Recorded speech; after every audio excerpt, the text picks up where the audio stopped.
Hi everyone! Welcome back to Shin Tech Tutorial. In today's video, we are going to show you how to change the country on your iPhone. This can be useful if you want to update your region settings and make sure your device matches the country you want to use. If this video is helpful, let us know in the comments. Leave a like and subscribe to the channel for more helpful tutorials. Let's get started.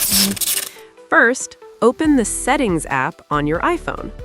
Once you are in Settings, scroll down and tap on General. After that, scroll down again until you find Language and Region, then tap on it.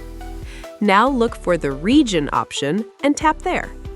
You will see a list of available countries and regions for your iPhone. All you need to do is select the country you want to switch to, and once you tap it, your iPhone will automatically begin applying the new region settings. And that's it!